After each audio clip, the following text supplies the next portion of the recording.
Do we have a quorum? Yes, Mayor. It is now Commissioner Dick's turn to do the Pledge of Allegiance and invocation. Please rise. I pledge allegiance to the flag of the United States of America and to the republic for which it stands, one nation, under God, indivisible, with liberty and justice for all. Please bow. Dear God, thank you for giving us today.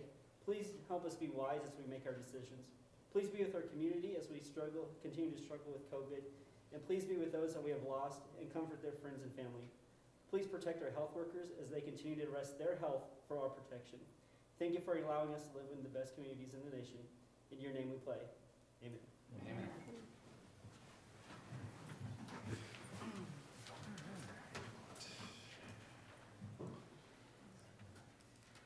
Next item is the approval of the minutes of the last regular meeting. If no corrections are offered, shall stand as approved. Mayor, I move to approve those. Oh, I just have the Stand one approved. correction that I talked to the city clerk about, that during the public hearing, there was public comment on the Sunflower Estate, so. Yes, I will You get got those that corrected. added? Okay. Other than that, anything else? They'll stand approved with the corrections then. Item 5, public comment. This is a time where we have the public come and visit to us on issues that are not on the agenda. We do have somebody scheduled to come visit with us. Instead of, it's St. Catherine, well, I'll just say St. Catherine Hospital, a representative from St. Catherine. Yeah, I apologize for Jeff. That's I okay. really wanted you guys to be able to meet him today. I promise he does exist, but you have the consolation prize. So I'm just going to read a letter on his behalf. Could you just state your name for the record, Shauna? Sure. My name is Shauna Deal. I work for St. Catherine Hospital.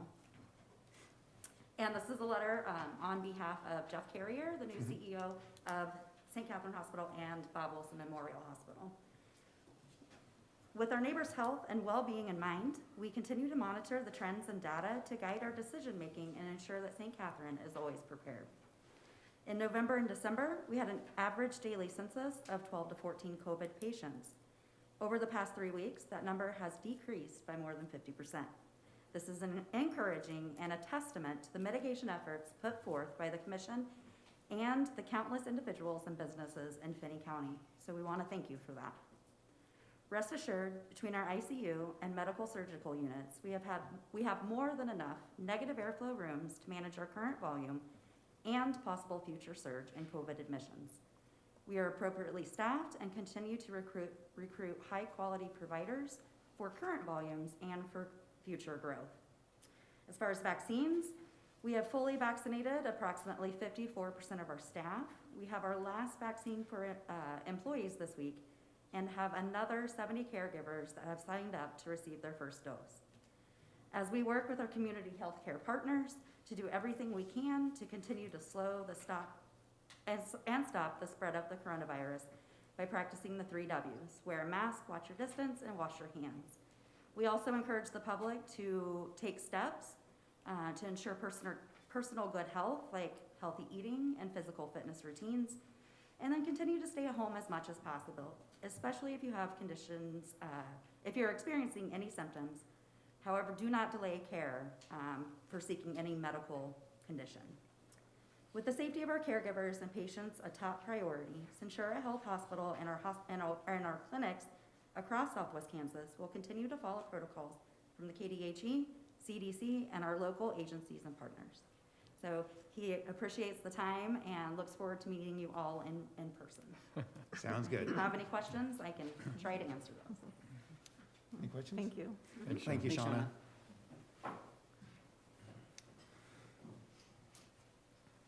Again, anybody else on items that are not on the agenda at this time? Please step forward and state your name. My name is Tom Howard, and I'm here asking the opposite of this young lady behind me. I'm asking that you drop the mask mandate. Instead, let's promote better health by taking the vitamins and such, the vitamin D, C, A, B,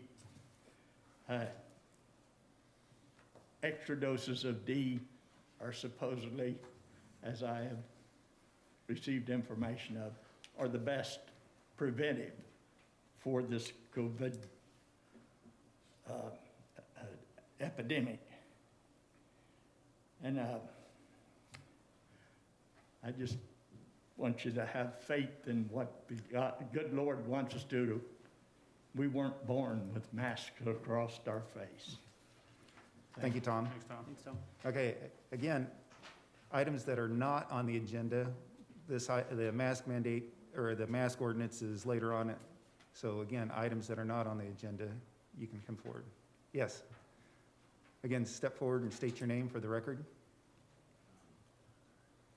Good afternoon. My name is Oscar Rivera.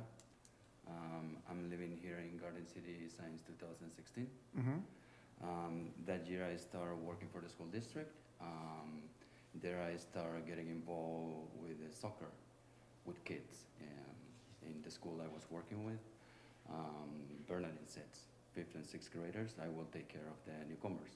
Okay. And being with them every day, I started knowing many situations that happen with them. And I realized at some moment that once they have a soccer ball, they just will brought everything that they have inside that in class was very difficult for them react like that. Now, last year, I started being one of the organizers of the Garden City Soccer League. Is how we name it. Our slogan is "Our passion unite us." I say it because it's how powerful a soccer ball bring everybody united. Here in this community and everywhere else. Sorry if I'm just trying to find it. You're doing good. Thank you. Every Sunday during our season last year, we will have about 250 people throughout the whole day. People from Africa, Asians, Latinos here, especially my team, Bulldog Soccer Club. Bulldogs because of the mascot in Bernadette sits. I will have kids from everywhere, their families, and things that now this year we want to change many things for good to raise the level of soccer here because of the natural talent of kids here in town. One thing we were doing last year, every cent that will come into the finances, a percentage of that will go and help this youth soccer program. And excuse me. This year, actually for the next meeting, we are gonna follow every step to be an agenda and present to you some, I will say, help that we need from the city. Okay, That's pretty much what all I right. needed to say. You might So- check with our Recs Department Director, and he could help you with We those pretty much items were and doing, stuff, we okay. were working with them. Okay, But we'd love to, in this case, I'll say it, a better service. okay, Because for the last 2 months of competition, they didn't even water the fields. 3 Okay. people get injured, and then they have to step out like 2 weeks from their job. We as a league have to help them, okay, like donation, things like that. So are things that we're gonna say with more details later. sounds good. Well, thank you. You did Thank great. you for coming. Thanks, Oscar. Thank you for listening. And for your patience trying to understand my English. Oh, you did good. Okay, Good job. thank you. Thank you. Thank you. Good job. Eddie. Thanks, Oscar. Well, just a point of note, we understand there was an irrigation problem. Those have now been replaced with smart clocks and flow meters, and that irrigation system should work. Okay. And you're Really working well. with their We have over the organizations and past few years, Okay. and will continue to do so. All right, And they do run a very, very good program. sounds good. Thanks, Aaron. Thanks, sir.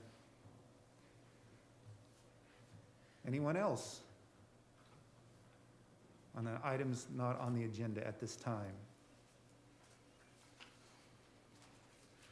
All right, moving on to item number 7. 7A, report of the city manager. A sales tax oversight board member will present the 2020 sales tax oversight board annual report to the governing body. That's actually me. Oh yeah, that is, I'm like, someone told me that they were doing this, but I don't remember who it Yeah, was. I got, great. I got, I got That's elected. great, yeah. I got elected yesterday to do this. So yesterday, the Tax Oversight Board met at 2 o'clock, went over our meeting, and we also approved the annual report that's in front of you, which I'll read because the chairman of the board, that committee, could not make it today. The annual report reads, "Greetings. Pursuant to the interlocal agreement between the City of Garden City, Kansas, a municipal corporation, and the Board of County Commissioners of Finney County, Kansas, dated the 15th day of July 2017, the board committee was established and was charged by the governmental entities to periodically review sales tax receipts and to ensure distributions and expenses have been used and paid in accordance with the sales tax issue approved by the electorate on November 7th, 2017. The board will annually present their findings to the governing bodies of the city and the county." See the agreement, which we can pull up if you need to look at that agreement. The history of the meetings: the board met for the organizational meeting with financial review February 3rd, June 15th, August 3rd, and November 2nd of 2020. The board met on February 1st of 2021 and received updated information from staff regarding receipts and disbursements in 2020. The annual receipts are coming in higher than expected. Construction on zoo projects have been completed. Construction on Jenny Barker Road is occurring. The gun range has purchased the equipment for the indoor range so that the building plans may be completed. The third fire station has contracted with an architect. Report. The committee approved for the city to provide internal funding to the sales tax projects. That way, construction is not held up. Interest rate set at 0.5%. The City Commission approved the resolution to that effect on December 15th of 2020. The board is proud to advise the city and county that accurate and reliable information has been provided by staff, and the board has moved and approved receipts and disbursements up for 2020. All sales tax revenue collected from the subject sales tax has been received and utilized as authorized by the electorate according to the election mandate approved on November 7th, 2017. The actual finance reports are available from staff at your request. The board is scheduled to meet 4 times in 2021 and will make its annual report to you following the board meeting to be set in February 2022. In addition to these meetings, the board requests to be notified when the project bids are presented at City Commission meetings. As of the date of this report, the following progress has been made regarding the preparation and construction of projects approved by the voters in 2017 as follows, to wit. A, construction project Jenny Barker Road. Construction began on June 22nd, 2020, and the project is expected to be completed no later than August 1st of 2021. Improvements at Lee Richardson Zoo. The projects at the zoo include improvements to the primate and flamingo exhibits, as well as improvements to the zoo hospital. These have been completed and occupied. The indoor shooting range, the indoor equipment has been purchased and plans are being developed for bid process. And then the final one is the third fire station to be located on city's east side. We did change because there were some expenditures that were reported, so it was changed to minimal expenditures were made in 2020. The scheduled opening is 2024. Should you need any further information or have further inquiry, please advise. Sales Tax Oversight Board, Gerald Schultz, Chairman of the Board. So if you do have any questions, you can ask or follow up later. All right. Okay. 7B, Director of Public Works and Utilities, Muirhead, will discuss the process to consider selection of an electric service provider for property annexed in ordinance number 2871-2020 and ordinance number 2879-2020.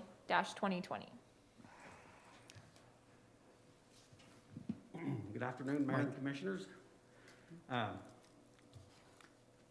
Typically, we put this particular thing under a new business item, but you're not going to be requested to make any kind of decision. It's just information that's going to be provided so that we have a record that we follow the necessary state statutes. So with that, the governing body recently annexed 2 separate properties into the city boundaries. Ordinance number 2879-2020, annexed property owned by Finney County, and ordinance number 2872-2020, and that property was owned by Empirical Foods. Both of those pieces of property are slivers of property. The one that Finney County owned was part of the farmland, or the Jenny Barker Road extension on the north end. And then the other piece was a small sliver that Empirical had that wasn't included in its original annexation. Both properties annexed are in the certified territory of the retail electric supplier, Wheatland Electric Cooperative Incorporated, and pursuant to KSA 66-1,176, the city is required to negotiate with the retail electric supplier, in this case Wheatland Electric, for a franchise agreement and ultimately determine who will be providing the electric power to the annexed property.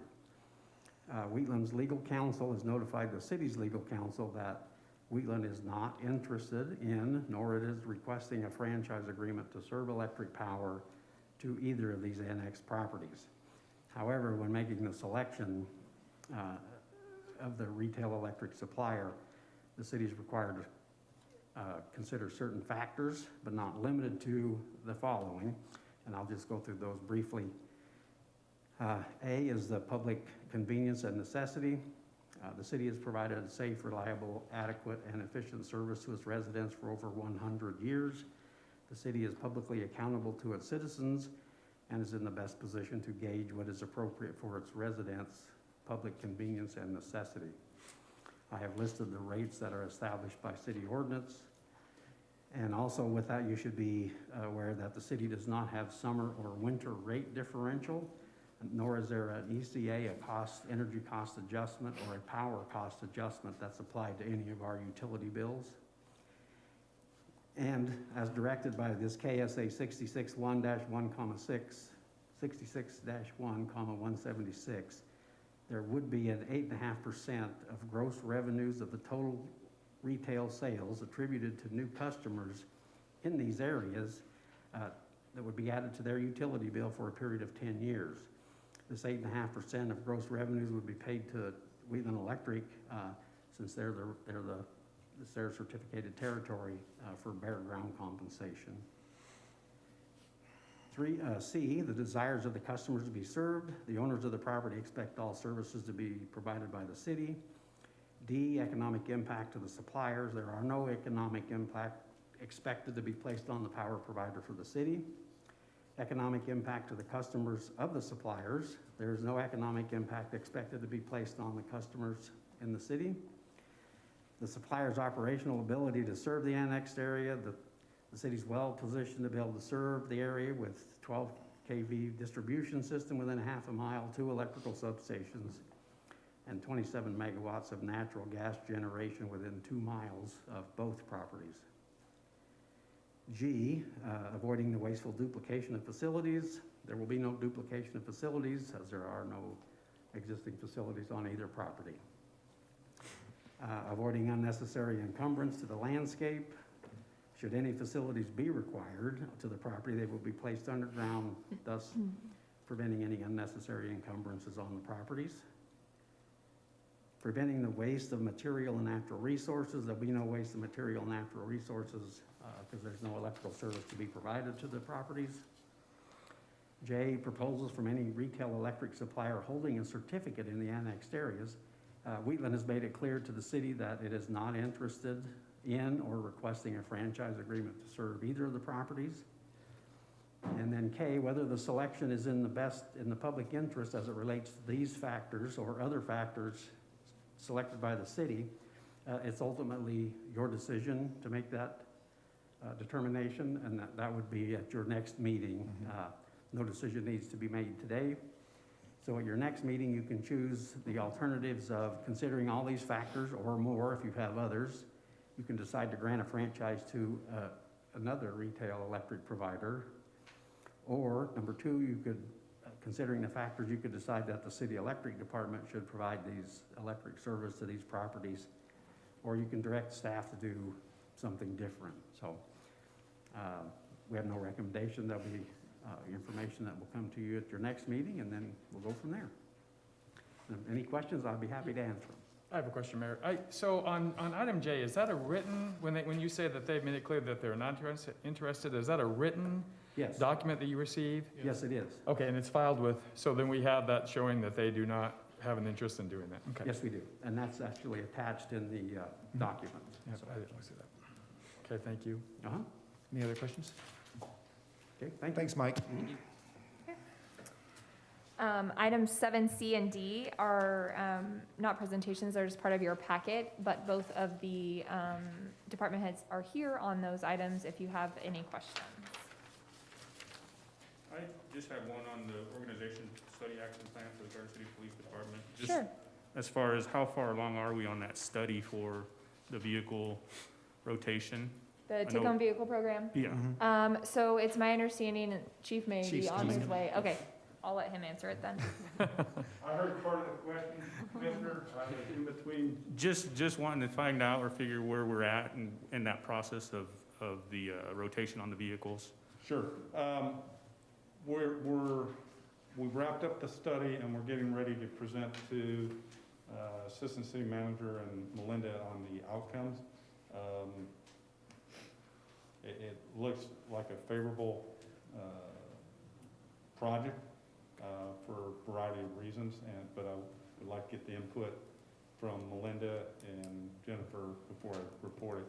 Okay. I do plan on doing a closeout on the study at the pre-meeting, the second pre-meeting in March. So I should have all that in there to include.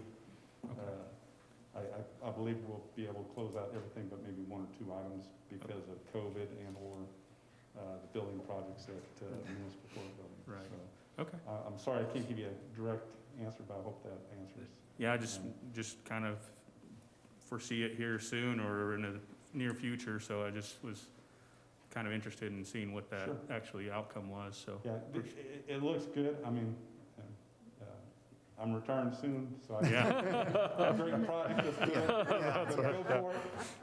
But even if I was staying, I'd be saying that too. I Okay. think it's a great Always have to opportunity throw that in there, Chief, don't you? Yep, you'll be No. missed, No. that's for sure. Yeah, for us. Good thank you. question, Yeah. man. Thank you. Anything else? Any other questions? Thanks, Chief. Thank you.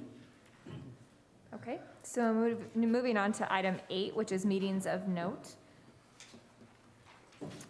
I would just point out, Commissioners, 2 items on this. Your City Commission training with Mike Cundiff on February 11th, which is 8:30 to noon, and then also your goal-setting retreat at the Fenner Center from 8:30 to 5 on February 23rd. Just a reminder about both of those. Moving on from meetings of note, number 9, which is the consideration of the appropriation ordinance.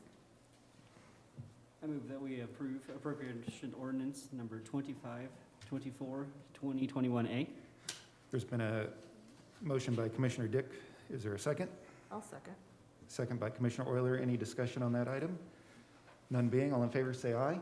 Aye. Opposed, nay. That item passed. Okay. Item 10, the governing body, 10A, the governing body is asked to consider and approve lease purchase financing for 7 police department vehicles.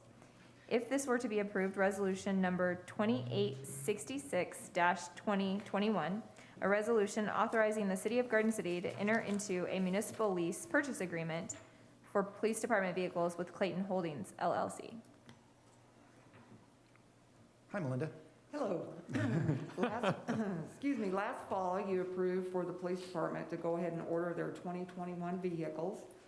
And just recently, all 7 of them came into Burtis Motors, so this was really pretty quick this year. So this lease purchase would be for 3 years, and it would be coming out of the budget for the police department starting in 2021 with payments in 2022 and 2023. Entertain a motion on this item. Mayor, I move to approve the lease purchase financing with Clayton Holdings LLC.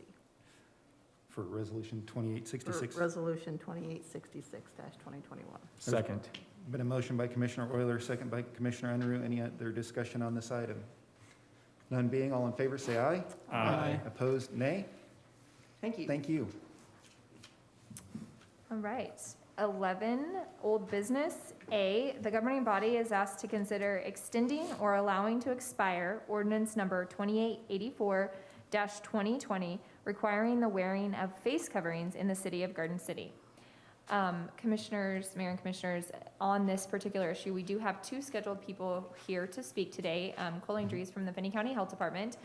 She's going to go first, and then we're going to follow her up with Steve Carlin from the school district. He also has some information to present from their board meeting last night. And then after that, we can open it to anyone else who is here to comment. So Colleen, if you'd like to come up, I will pull up your presentation. Hello, good afternoon. How are you all doing? Good, so far. So we have a PowerPoint presentation, and I'll go ahead and go through that. Thank you for the opportunity to speak before you today. Can everyone hear me? Am I Yes. not muffled? Okay, perfect. We are grateful for the partnership of the City of Garden City and the advocacy of the City Commission in regards to combating COVID-19 in our community. Today, I'm going to inform you of the current status of COVID-19 in Finney County, explain where we are at with vaccinations of residents, and examine some of the data from the past several months to share with you on the impact of COVID-19 in our community. Next slide, perfect. So she's on it. Jennifer's really good at this. Yeah. She's in my head, she can read me. Yeah.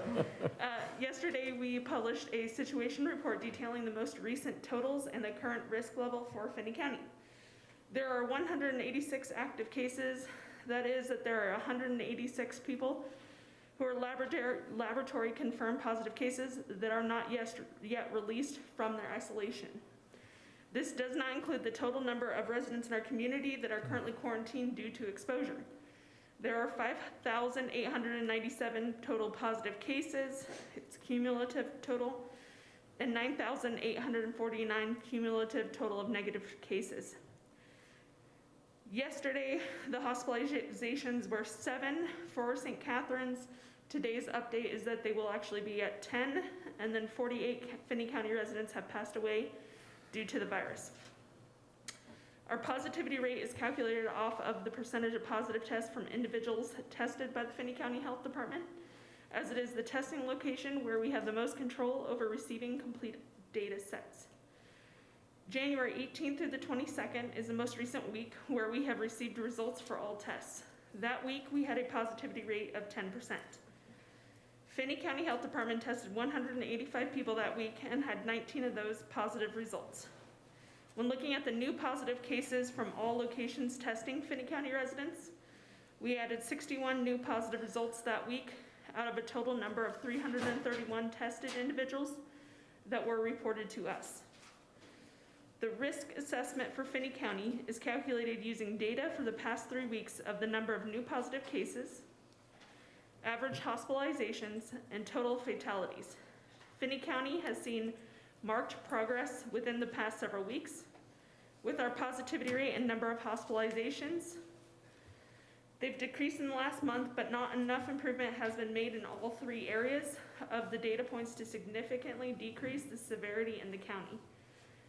Testing numbers in our community have decreased, and we ask that residents continue to be proactive in scheduling tests, as it gives us the most accurate evaluation of COVID-19 in our community. For information on how to schedule the test at any of the testing locations in Finney County, we have this information on our finneycounty.org site /COVID hub. It has including locations of all testing locations as well as online enrollment forms. Next slide, please. Hey, could I ask you a quick question right quick? Because Absolutely. somebody asked me and I said I have no idea. Sure. With the positivity rate, the testing numbers, and the number of positive cases as being reported, it is down, I get that, but on the meter, we're still in a yellow. How does that correlate? Should the meter be going down? Somebody asked me about the graphic meter, and I was like, I don't know how the graphic meter of yellow correlates to the testing. Sure. So if you could help answer that question, because I was like, I don't know, I'll have to ask. So you're Sure. here, so I'm asking. Yeah, absolutely. So it's based off of the three factors. So positive cases, hospitalizations, and deaths all have a weighted percentage. So it's put into a calculator, and a local statistician put that together for us in weighting that. So we plug in the numbers, and then it calculates the risk range, and then we use that to exhibit out. So if positivity rate is down, or actual total active cases is significantly decreased, even if you have a higher number of hospitalizations or additional deaths, that does impact that gauge at a higher rate than what positive cases does. Okay. Is that a little bit better of an explanation? I Yeah, think that- I explained that correctly, so let's. Okay. let's At least I can go back to the person and let them know what the answer is now. Sure, sure. Thank you. You're welcome. Slide 3, yes. Okay. We're continuing to work with KDHE and the community partners to distribute COVID-19 vaccines in Finney County. Here you see the current vaccination plan as outlined by the state. Okay, I'm sorry. We don't have that in here. All counties in Kansas are moving through the phases together in an order to efficiently distribute and vaccinate residents across the state. However, KDHE has also allowed local health departments to decide prioritization of populations as they navigate each phase of the vaccination plan. We are currently in phase 2 of the vaccination plan, and the enrollment is currently open to those from phase 1 that are not yet vaccinated, such as healthcare personnel, long-term care facilities, employees and residents, first responders such as law enforcement, firefighters, corrections, licensed clergy, and then our largest field, 65 and older. We will continue to announce eligible populations as we navigate through phase 2 of the plan, and we'll continue to release this information via several communication methods that include our website, Facebook page, local news media, and radio. We ask that residents that are currently eligible for vaccination at this time fill out an enrollment form. This can be found on our pinned post on our Facebook page or on our website, finneycounty.org/COVID-hub. Phase 2 has a very broad range of eligible populations, and we're hoping to be able to move through the phase quickly as we receive additional supply. We want to thank all of our residents for the patience as we work to vaccinate residents as quickly as our supply allows. As of January 29th, over 1,800 residents of Finney County have been vaccinated, with an additional 1,000 scheduled for this week.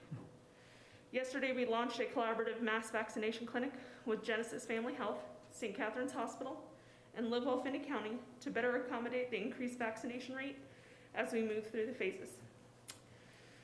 COVID-19 vaccinations will be given at the Finney County Fairgrounds Exhibition Building. Clinic hours and days will vary depending upon the supply we receive each day and week, and appointment times will be coordinated with the individuals at the time of scheduling.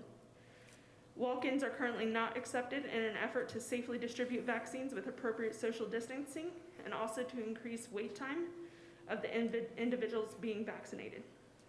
Next slide. Colleen, on the vaccines, are they all the same type of vaccines that you're giving, or are they just the different ones, whatever you can get in that week? Somebody was asking, I said I didn't know at all. So the health department has only specifically received Moderna vaccines from the state.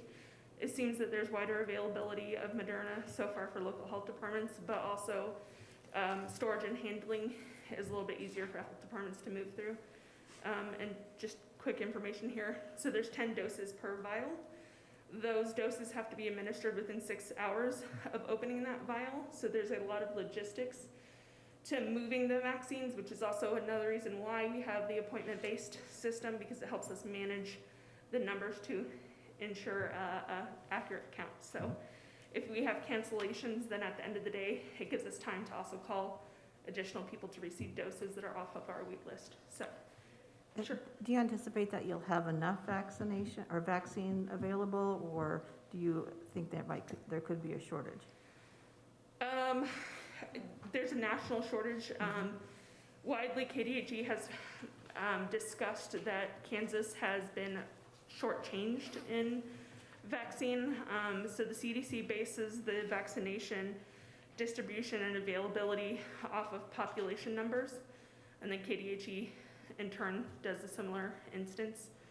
The anticipation is that as we move through the next several months that vaccine distribution will increase and that availability will increase.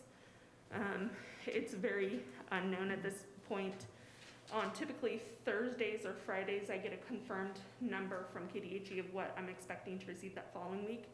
So that also makes it extremely difficult to plan ahead.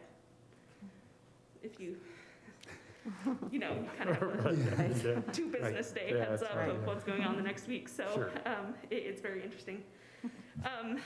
As it is now time to decide whether or not the commission will renew the face covering requirement, I wanted to present some data surrounding the dates of when the requirement went into effect, the impact, along with other preventative actions, have had on the reducing of the spread of COVID-19 in our community.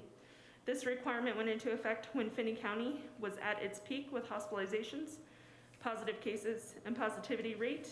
The data I'll be showing you today looks at the last 9 weeks.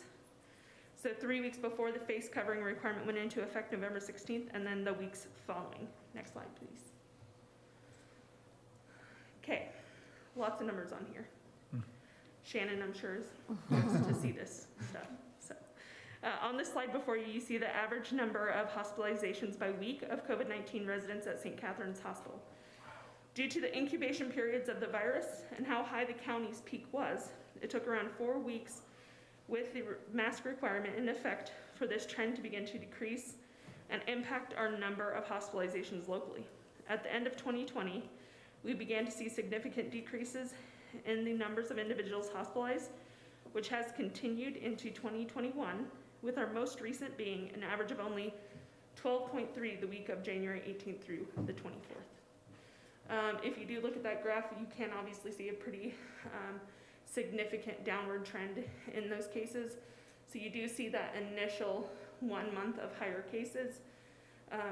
Hospitalizations, you tend to see that it typically takes about a month of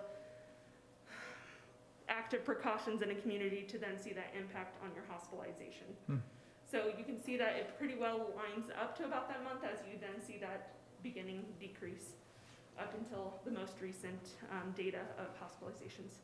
The last day on there, it's small print, is January 15th, or sorry, January 25th. So it looks around that. January 14th is when you really started to see that marked decrease. Okay, next slide, please. Okay. Likewise, you see a similar trend when considering the number of new positive cases per week.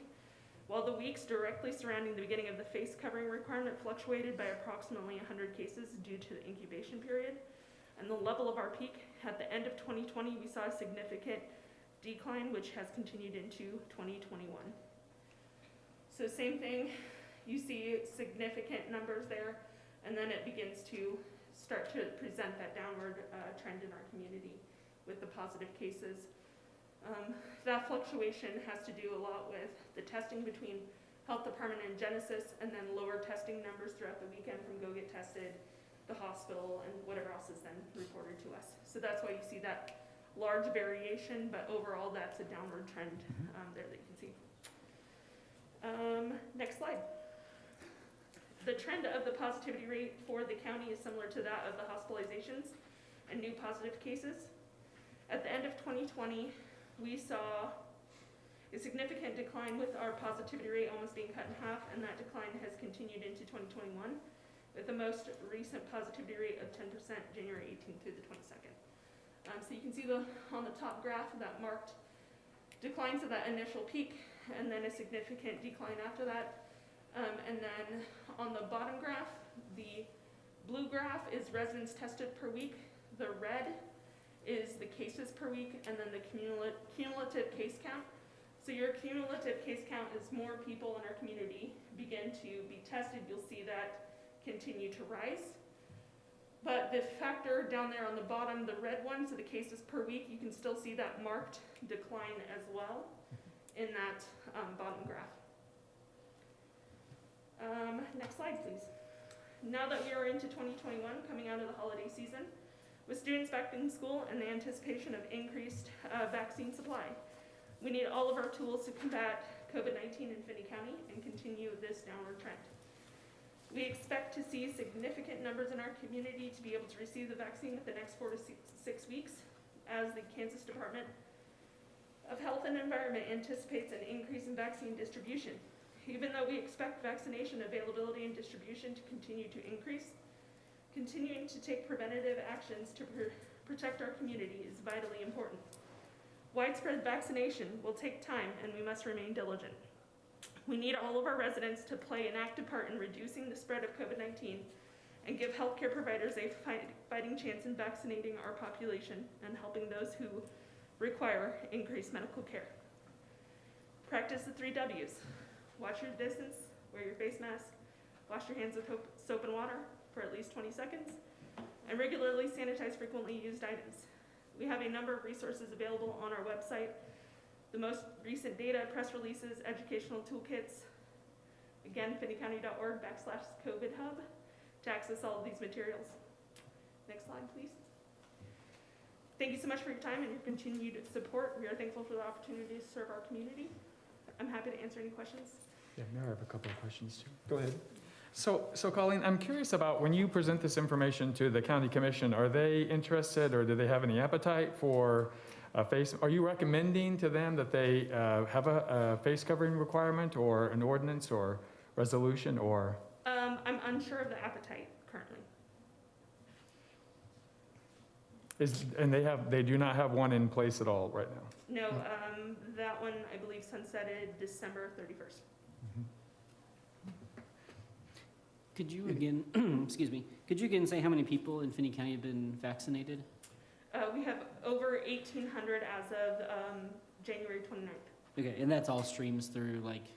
Hospital. Genesis, Health Okay. Department, yes. Has there any, I mean, there's a lot of information about, sorry, I gotta get closer to the mic. There's a lot of information about just data in general, but what are your guys' suggestions on social gatherings as far as the limits?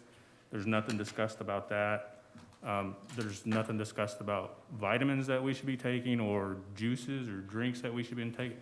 I don't see a lot of encouragement other than washing hands and wearing masks, but there's nothing else that can be, that's, given to us as a community about what we can do to help stay healthy and things that we should kind of consider.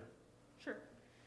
I believe a lot of that is we follow direction from KDHE, who follows direction from CDC, and so epidemiologists and across the nation, that's kind of the toolkit that they're giving us to move forward with recommendation, as those are the best precautions.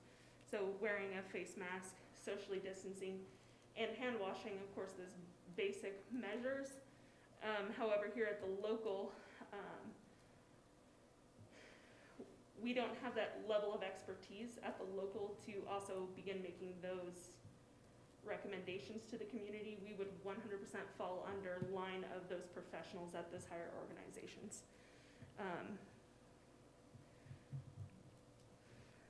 So that's kind of the lead that we follow. Okay. Any other questions?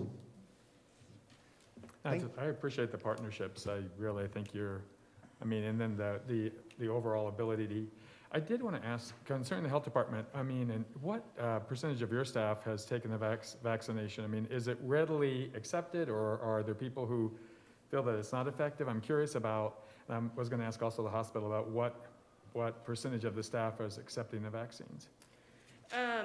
As for local organizations, we've seen anywhere between 30 and sometimes 70% accept vaccinations. I'm not sure of hospital though, but I think that's a typical range that we're kind of seeing within our community is 50 to 70, sometimes lower on specific organizations, but think Shauna said 54% of the staff were vaccinated in her. So far. So far. And as we move through this, we believe that there's gonna be additional people in those subsets that will come forward and want vaccination. That's why when we move through the plan, we still include all of the individuals from the beginning tiers or last phase. They still have priority as well to get them in and get them scheduled. Any other questions? Thanks, Colleen. All right, thank you. Great Thank you. presentation. All right, next up is Dr. Carlin with USD 457. And I believe he has someone with him as well. Thank you. I'm Steve Carlin. I'm Superintendent of Schools at USD 457, and with me is Alex Wallace. Mr. Wallace is the Vice President of the Board of Education. And we just have a little bit of information that we would like to share with you about the effects that have happened since the mask requirement went into effect in early November. I remind the commission, I think I shared with you in a previous meeting, and I won't go over in detail that, but the district has really a 7-level plan of increasing levels of protective measures. We meet with the health department on a weekly basis to evaluate data and try to make our decisions based on evidence and their recommendations about, you know, what is best to keep that balance of keeping people safe, but also keeping kids in school. So just some of this may be a little redundant from some of the information that Colleen presented. This is new positive cases per week in Finney County. And if you'll hit the button, we'll throw some arrows up there, Jennifer, I think. One more. There you go. So the red arrow is where we were at the time that the mask requirement went into effect. The green arrow is where we were as of the 23rd of January. So you can see a considerable difference during that time. I might point out that also associated with that red arrow is about the time that we went into our level 6 remote learning, and that was true through the end of end of December. Since we returned in January, the schools have all been in face-to-face learning, and really it's been a completely different environment in January than what we were facing in late October and November. Okay? This is the positivity rate, again, where we were in November and where we are now. We can go to the next one. This is the number of students testing positive. The orange line is our cumulative year-to-date total, year being the school year. And the blue line is the weekly amount. Our scale got cut off there, so each of those lines, I believe, is about 50. So again, you can see the space under that blue line where the red arrow is compared with the space under that blue line where the green arrow is a whole different story where we are now. The last few weeks, I think we've been in the neighborhood of maybe 10 to 15 students. The one anomaly we are facing is in the fall, we typically had more staff members test positive than students. That held true the entire time until the holiday. Now we actually are slightly more students than staff. But both numbers are, again, compared with October and November, are considerably less. So Dr. Carlin, just a quick question on this. So how many, through your contact tracing, how many of those students were able to be contact traced back to school, or is it the kids that are getting exposed at home from their parents or aunts and uncles? Very few are contact traced back to contacts at school. I can't say none, but we have very few examples where we can isolate a school transmission. Yeah, and I have a similar question since we brought it up. Before, when we were talking about this in the fall semester, you were talking about when the staff or faculty were testing positive, you were tracing that back to the community. And now we've seen a decrease in the number of staff and faculty that have that. Do you feel that decrease has been because of the extra measures in the community? I absolutely feel there's a relationship there. I think and we'll have a slide here that'll show the staff numbers as well. I don't think I can say definitively that that's what it is, but I think two significant things happened about the middle of November. One is the mask requirement went into effect. The other is we went to remote learning. And if we look, let's go ahead, Jennifer, and go on. So if we look, for example, at staff, again, there's where we were when it went into effect, and there's where we are now. I think we've had 31 staff members test positive since we returned in January, and the first week there were 19. So that included everybody that tested positive starting when we went on break. So it's actually more than the 1st of January. So that's an average of less than 1 a day, and we were nowhere near that. I think we had weeks in November where we had, I think 38 was our high. I think we had another with 31.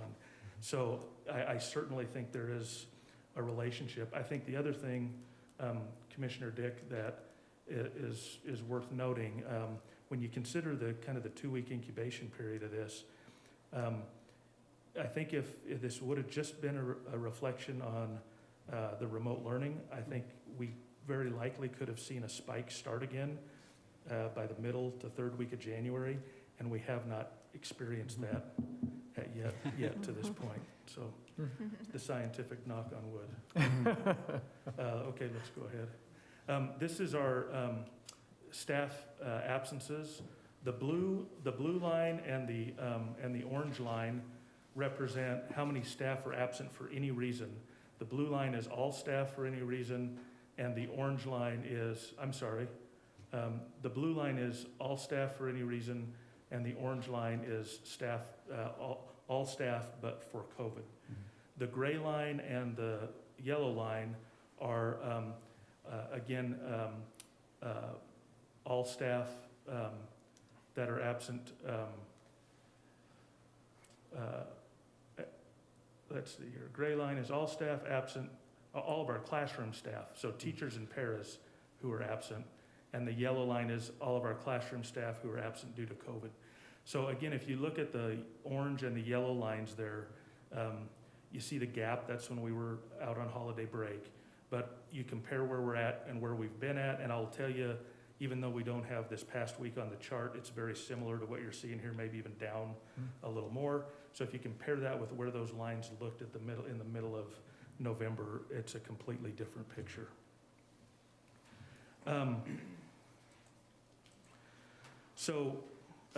My purpose here in coming today was really to share some data with you that we think that this has made a difference. In a minute, I'm going to turn this over to Mr. Wallace. Our board last night wanted to recognize the contribution of the community to getting kids back in school, but I do feel like this has made a difference, and I will kind of close with my part of this with,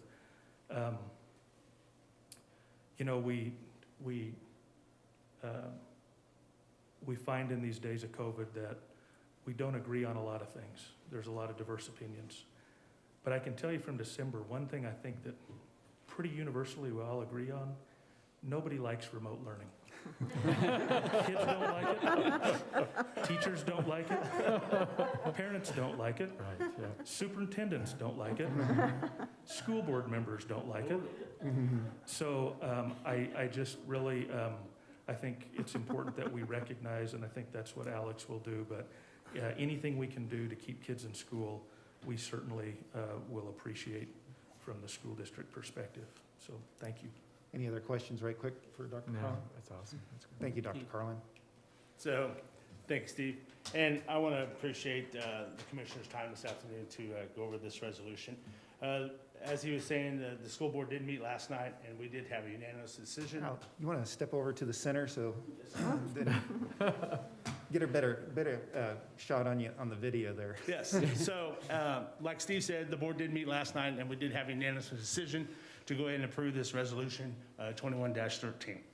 A resolution recognizing the efforts and accomplishments of the Garden City and Finney County community to mitigate the infection rate and spreading of the COVID-19 virus. Whereas the COVID-19 pandemic has had a profound and lasting impact on the city of Garden City, Kansas, and Finney County, Kansas, hereinafter referred to as the community. Am I talking loud enough? Yeah. Or too loud? Okay. You're good. Thank you. Whereas the COVID-19 pandemic has materially and significantly impacted in-person learning for all the students in Unified School District number 457. Whereas since the spring 2020 school semester, in-person learning has been affected as a result of the COVID-19 pandemic.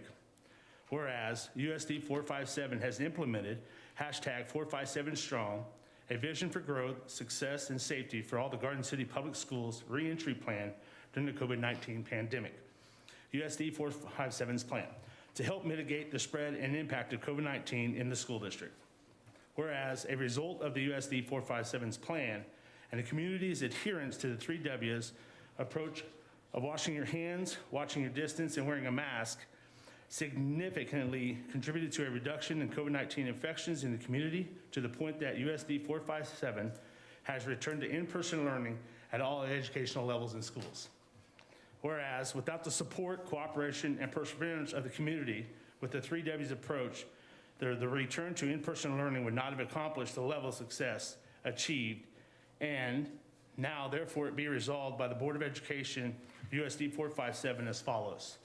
1, the board hereby recognizes the efforts of the community to adhere to the 3 W's approach, as well as support and cooperate with USD 457's plan, and urges the community to continue to follow the guidelines set forth in both. 2, the board recognizes that without the sacrifices of the community, the success of the return to in-person learning for USD 457 students would not have been possible. And 3, accordingly, the board wishes to recognize the efforts of the community by passing this resolution so that the appreciation of the board, as well as the employees of USD 457, can be publicly acknowledged.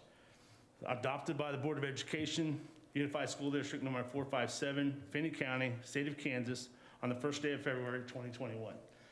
This has been signed by Laura K. Bors, our board president, and attested by Stephanie Deloach, the clerk of the board.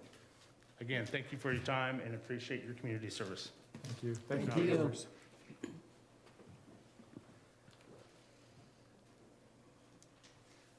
So at this time, anybody else from the community would like to come forward and speak?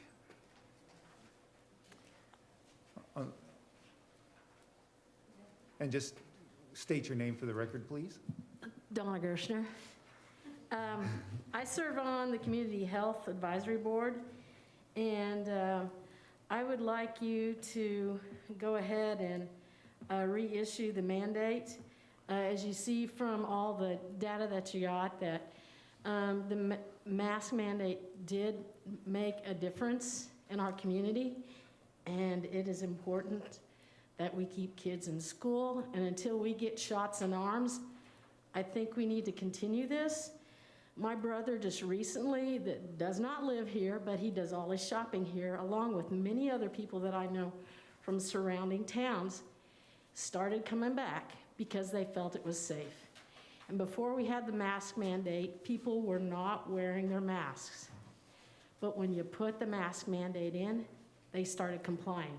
And it made a difference, you saw.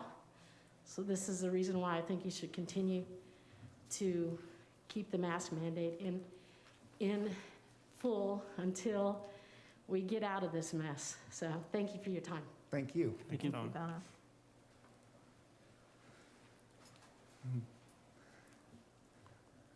Tom Howard, again.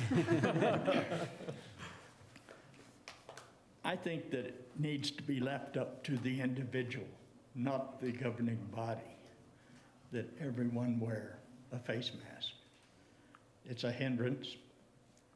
It doesn't help in your breathing. It's not healthy either. So I don't have all the fancy information to give you, but use your common sense, please, when you make that decision. Think about the people, really think about the people. And I don't see any reason to extend this for 30 days. Just drop it. Thank you. Thanks, Tom. Thank you.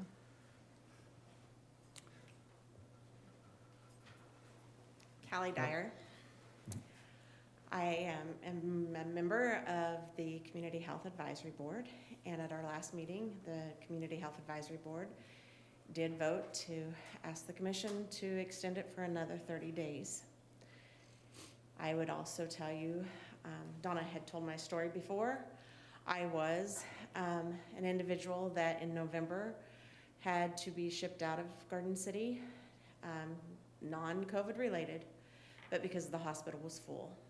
And if you have a family member that's not experiencing when the hospital is full and has to be shipped out, that's not real fun. But I'll tell you by the numbers, and I will also ask this of you. USD 457 rarely asks very much of the community, rarely. But we sure as the community ask a lot from the school district. And they have asked us as the community to help them keep so the kids can be in school. And so I would like for you to consider that as you make your vote today. Thank you. Thank you. Thanks.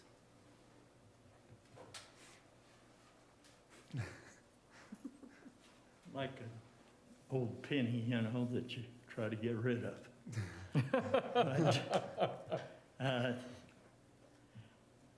I'm still against the mask thing. Is what I would look for everyone to do is to educate people on more preventive, and a mask may be a preventive for some, but not for all. And the health department, I would wish that they would suggest the vitamins that you need to take and publicize that over a mask mandate. Drop it, please. Thank you, Tom. Oops. Anyone else from the community?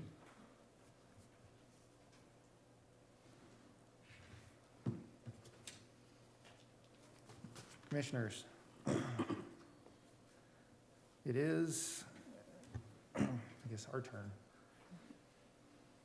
So, Well, I do want to say, you know, in behalf of the health department, I've seen lots of way, other than just COVID stuff, there's a lot of things that they're doing to promote health in our community.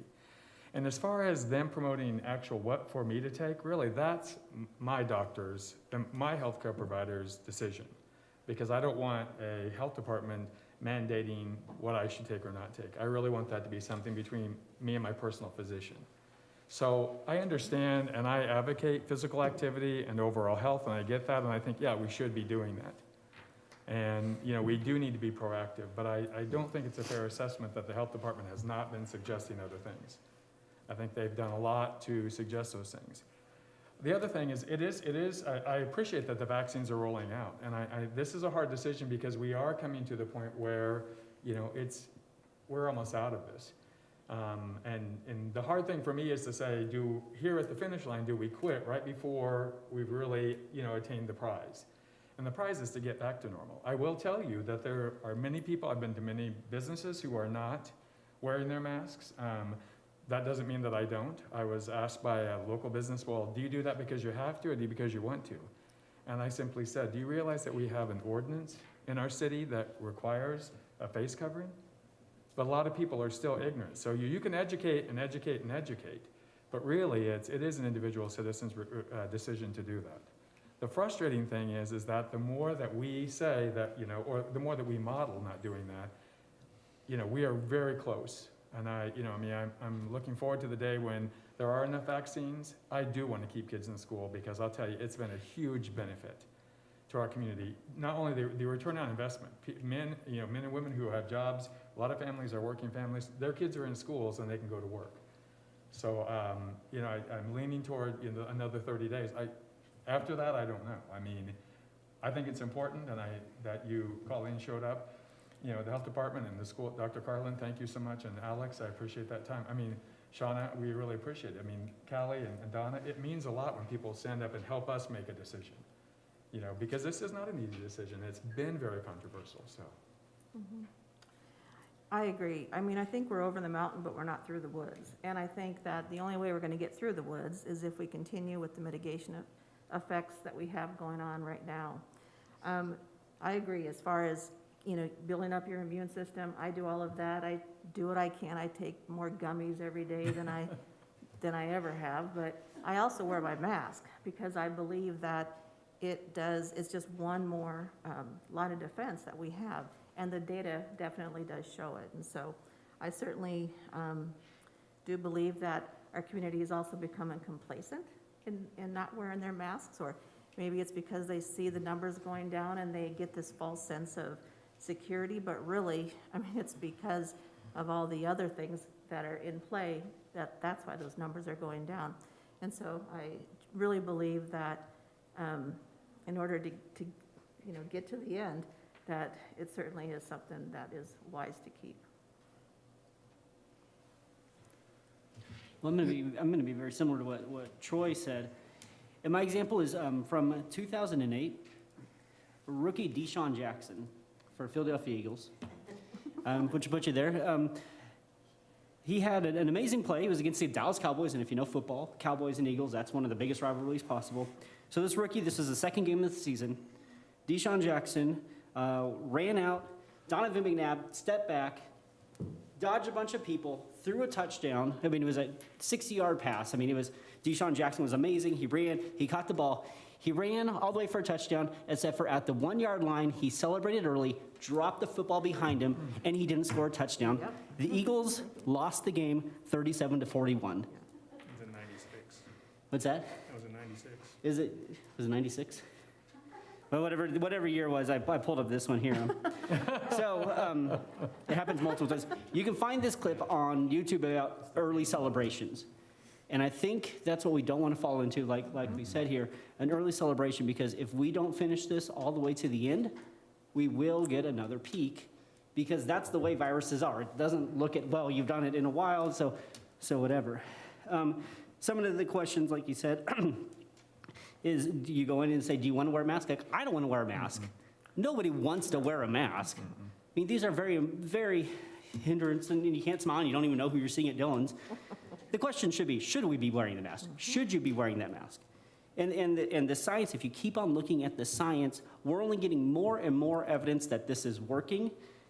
And the only thing that works better than masks in controlling COVID in a public setting is closing down schools and closing down businesses. And I think that's what we're all trying to stop doing here. So if we're looking for our little things that we can do that makes a difference, it is the mask ordinance. And one thing that I like to say is, well, when do we stop? Because, I mean, that's the thing. I mean, we're going to have low numbers. If everybody does the right thing, we're going to have low numbers for a long time. So when do you stop? I would maybe charge Colleen or look into this. Is there's that immunization plus number of COVID positives that we have. Right now, that number, we have 14% of people have been tested positive for COVID in Finney County, and we have 6.8% that are vaccinated. When those numbers get together to be bigger than some number, we've achieved that number. So I think Colleen's going to come up and talk about that. So KDHE has been hesitant on giving a specific number or percentage Right. of vaccinated to then start reducing mandates and the recommendation of precautions. From what I've seen on figures and various from CDC to other national public health organizations, you look for typically 70 to 80% of a population to be vaccinated with the COVID vaccine before you start reaping the benefits of a herd immunity component.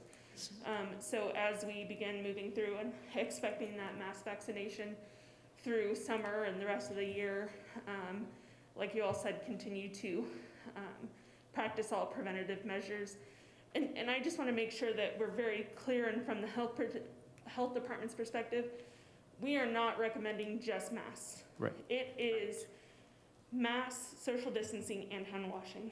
The end all be all is not masks. It is that 3-component preventative measures that work well together to help reduce transmission in our community. Thank you. Thank you. But I think that's the number those are the guidances that we're going to be getting about when are we done with all this. And the last thing is I keep on hearing saying when the pandemic's over, we're going to do this. It's going to, and that's not the question. It's not going to be just over. It's when we beat the pandemic. That when is it going to be over is a passive thing. When we beat that pandemic is when have we taken enough steps through precautions, through 3 Ws, through nutrition, through vaccinations. That's when we have beat the pandemic. And we can't take this passive, well, when it's over, I'm gonna do this, go on a vacation. Like, when we beat it, we're gonna go on it. And how do we beat it? By taking the steps that we need to take.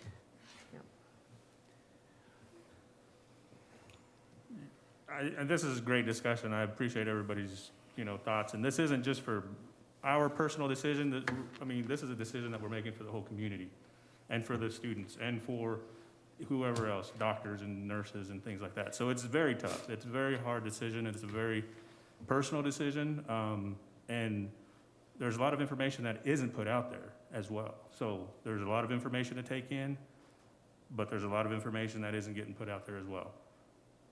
With the ordinance, I don't think that we should wear masks. I think washing hands is good enough, but everybody has a different opinions. Everybody have different suggestions and datas and things in place. So tickets should be issued out for people that wear their mask under their nose. Tickets should be issued out for people that not wearing masks in buildings where they should be. That's in the ordinance. I don't see any of that being done. It's very hard for me to make a decision on something that's not foolproof.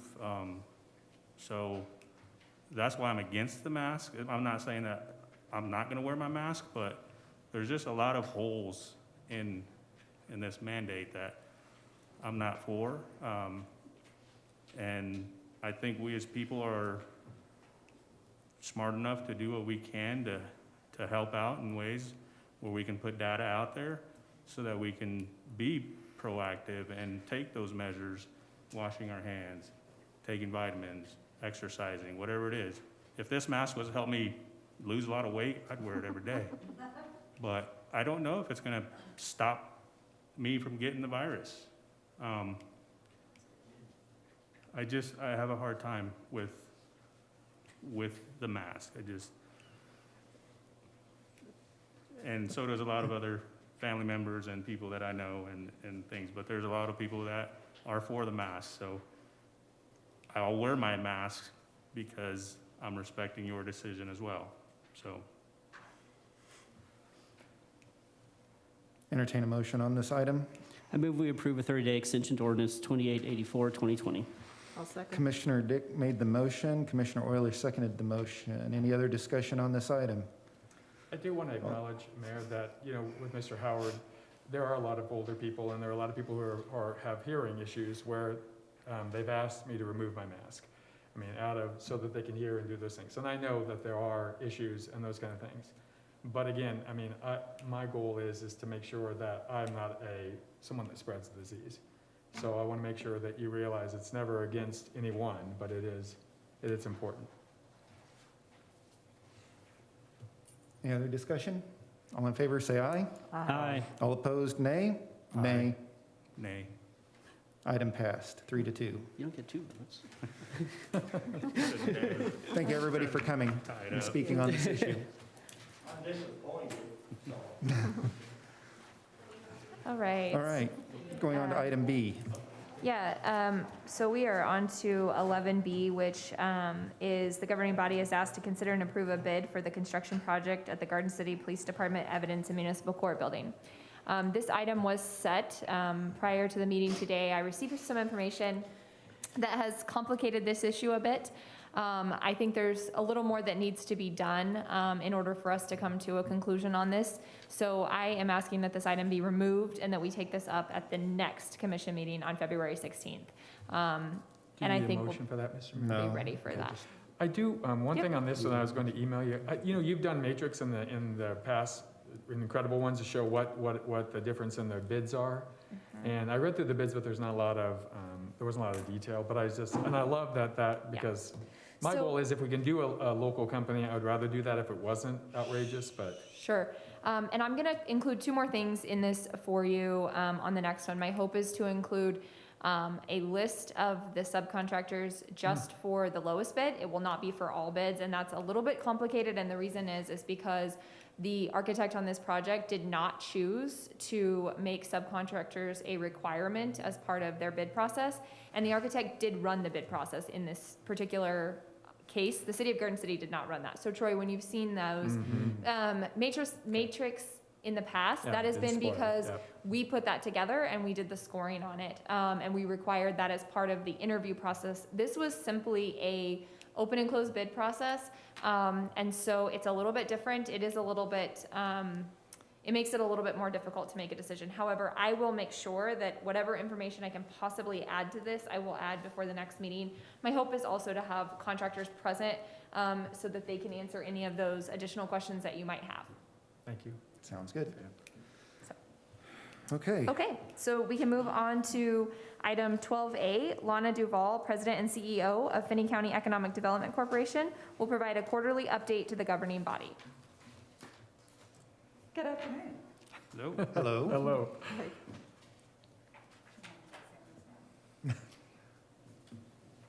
Okay, so you had a report in your packet, but I failed to mention the industrial projects we're working on, so you're getting an updated report coming around. Sorry about that. So, first of all, I wanted to make a correction, not Sealand's fault, but our board did opt to have the February meeting in person back in your commission chambers, so that meeting will be held live and obviously is open to the public. I would say a huge thank you to our board and to our team at Economic Development.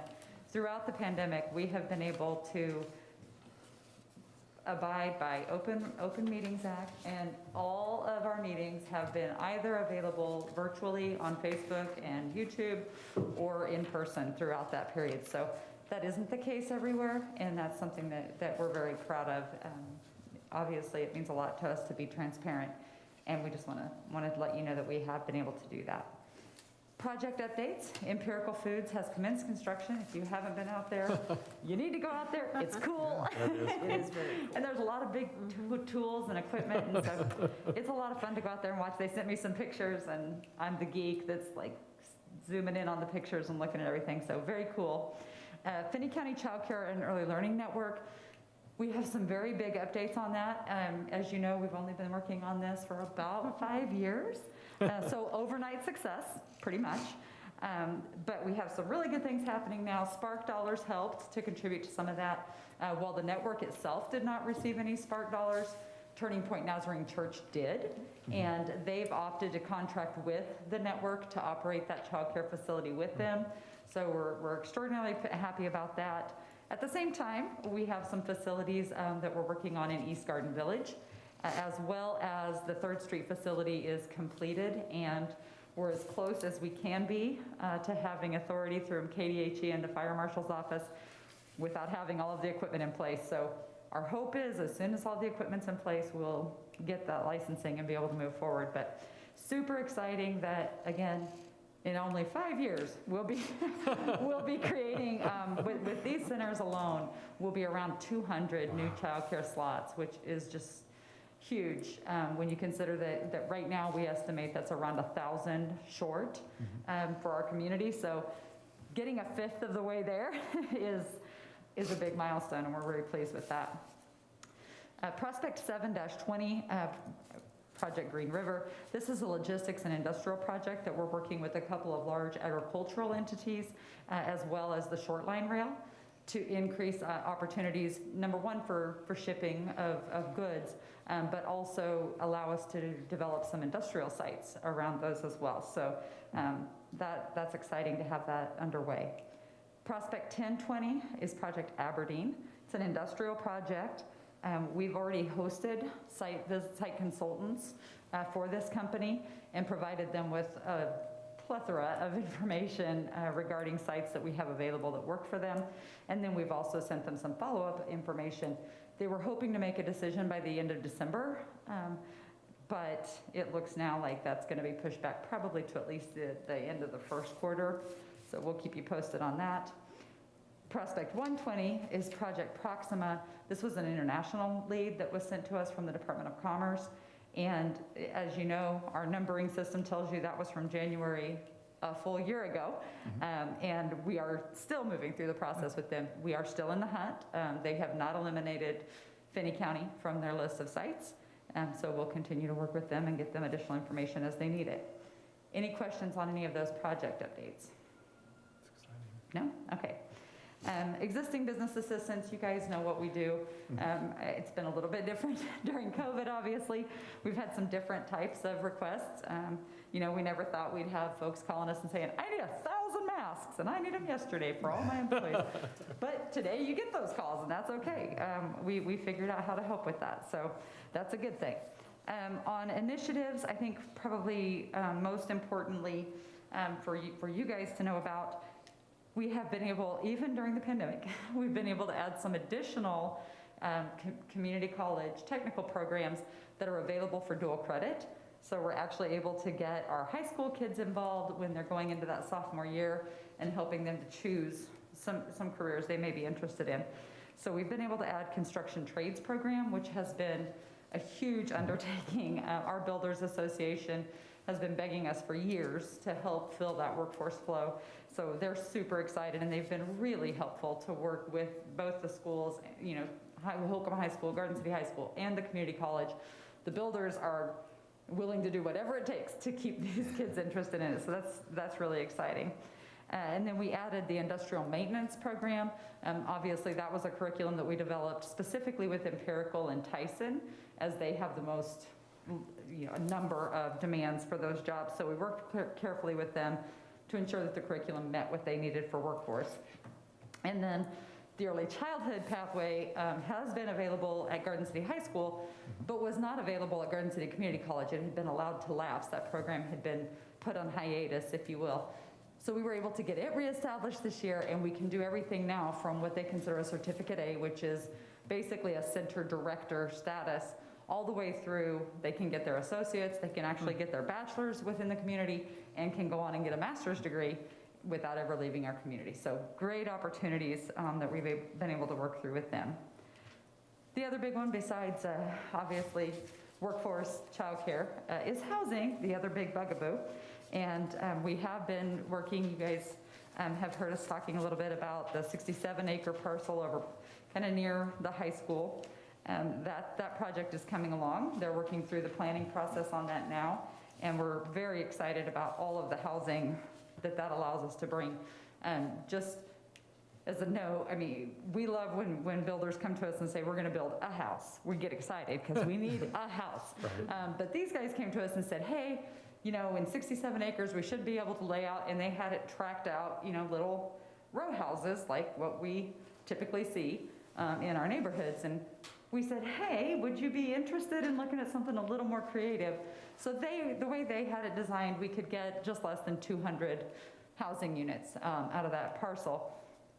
In working with them, we've been able to increase that to over 500 housing units by doing multifamily, by doing higher density. Just a difference in how we laid it out made that much of a difference in the number of units we'll be able to get out of it. We've also worked with them to reserve space for childcare facilities, because when you build that many housing units, you are going to create more childcare demand. And we've also worked with them on green spaces and encouraged them to really look at those green spaces depending on the portion of the neighborhood that it's in. So for instance, if it's in a rental area, let's look at community gardens. Let's look at things that people don't have a backyard to do, you know. And they have been super to work with. I think you guys are going to be excited as that development comes through, just because we've been able to do some really innovative things with them, and hopefully set the stage for future developers to really consider. It's harder, there's no doubt. It's not as easy as, you know, selling lots to builders and letting them build the house that they've been building over and over again. This is a little more challenging, but I think it's going to be a great example of what we can do when we work together. So Lana, I want to ask a question here before you move off initiatives. I know that with the change of the new administration, that green energy and wind energy and a lot of other things are going to be changing.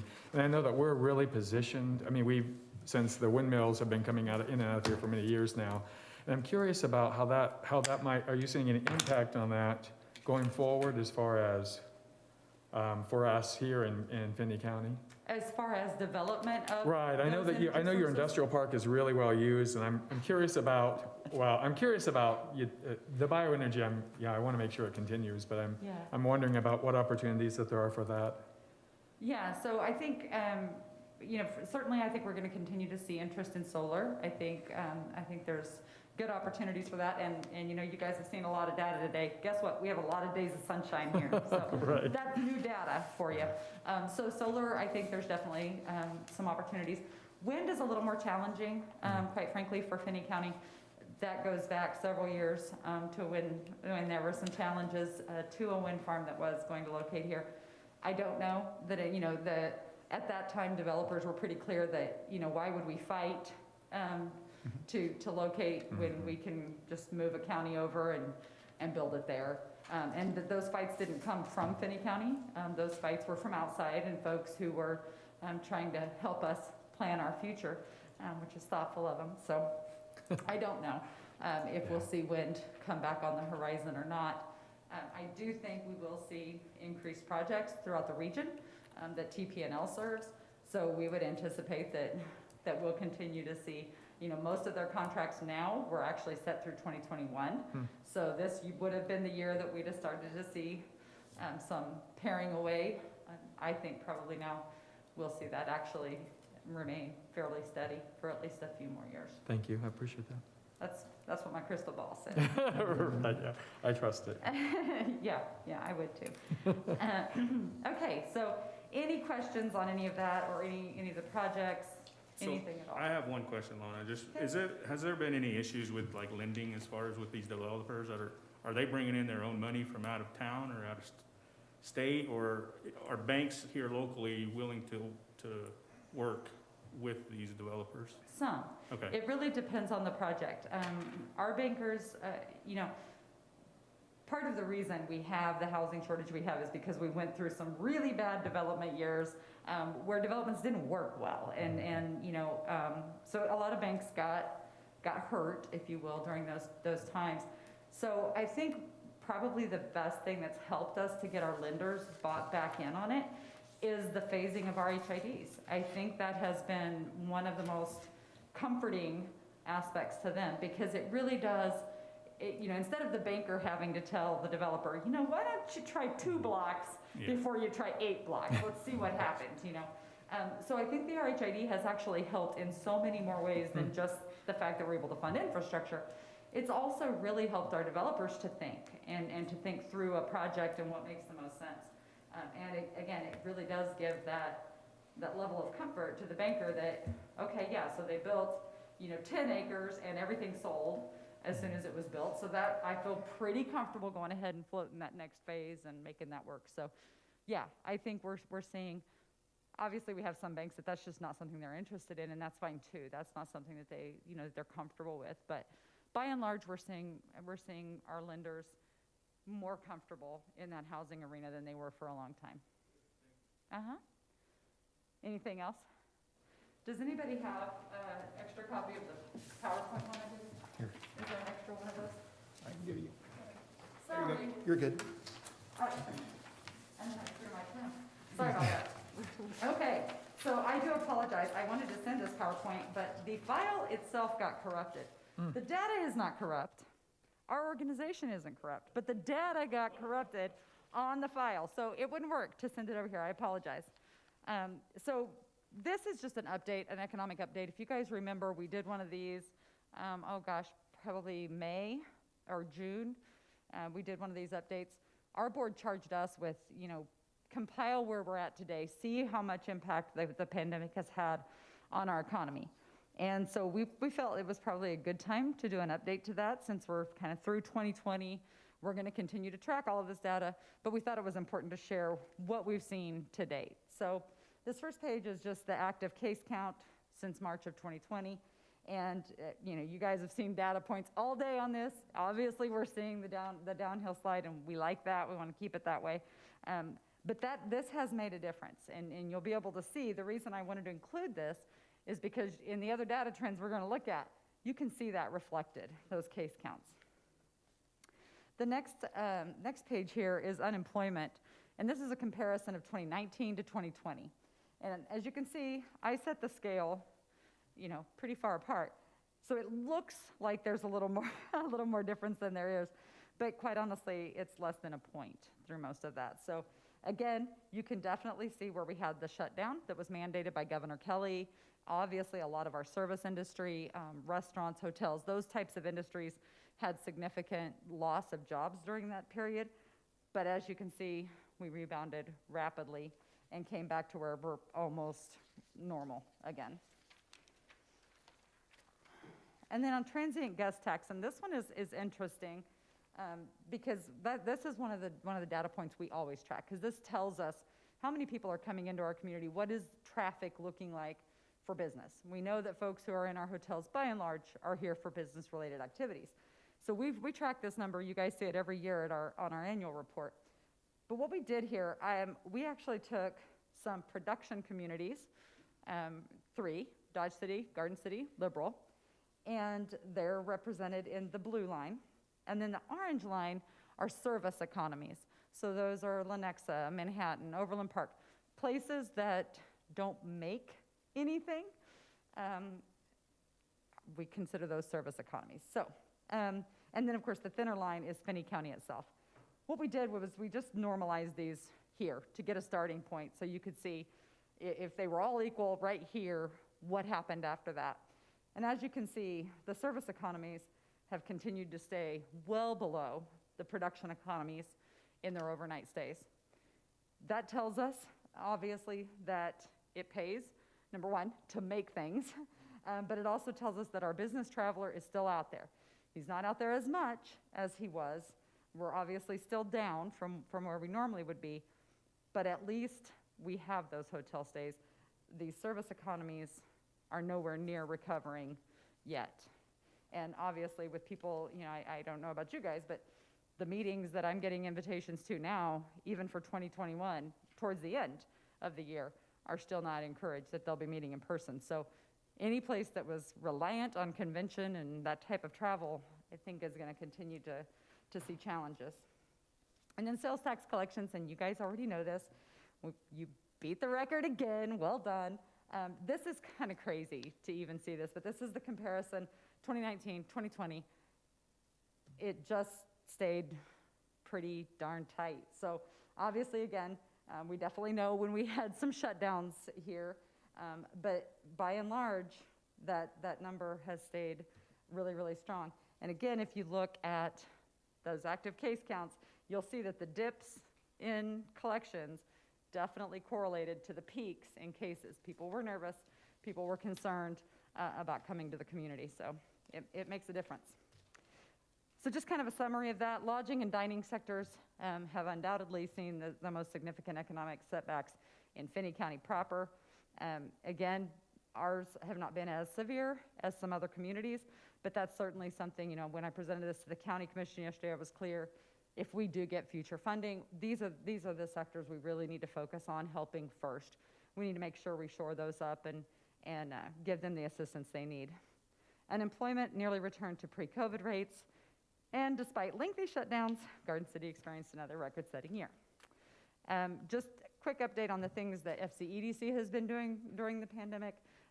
We have done significant data collection, and we'll continue to do that throughout. We think that's extremely important. I will tell you, the prospect that came in October, us having that data that we had been collecting since the beginning, we were able to show them tell so many stories about our economy and about our community because of that data.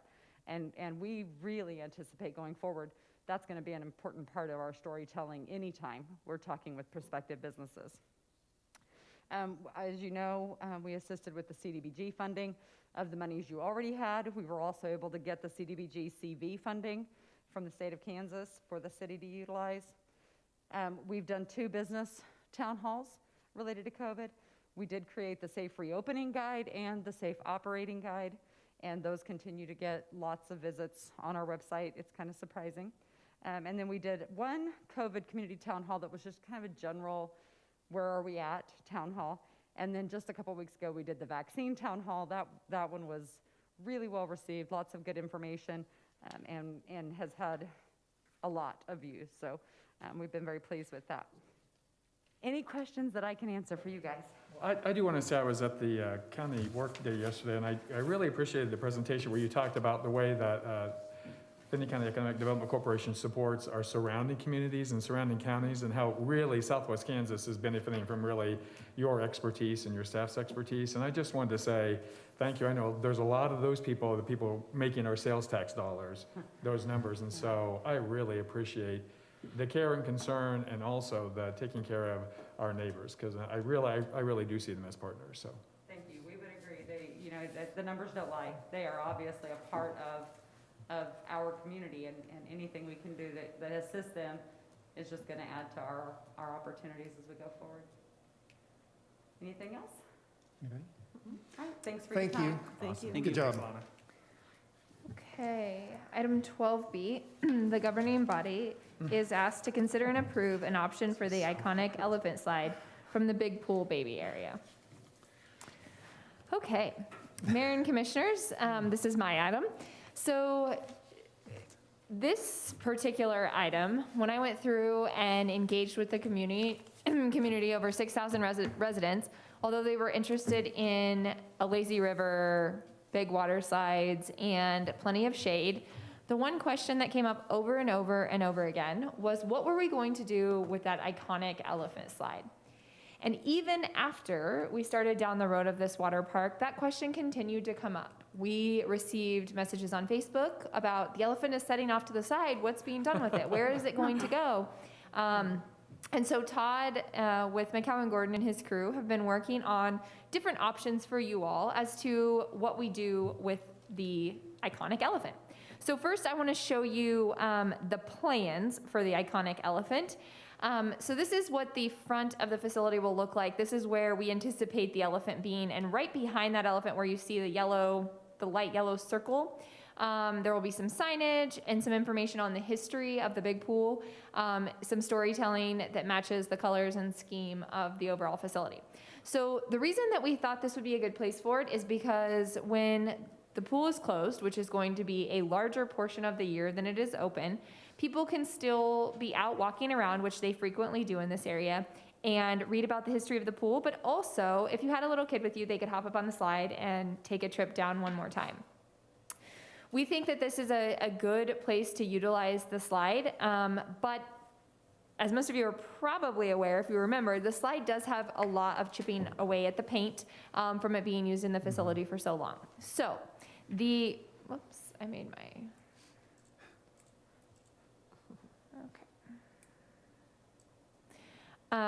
and so they came up with 4 different options for us to reuse the elephant slide. So option number 1 is a restoration by Splashtacular, and Splashtacular is the company that is providing all of our slides. That comes at a cost of $38,770. We do have $10,000 budgeted for this particular item.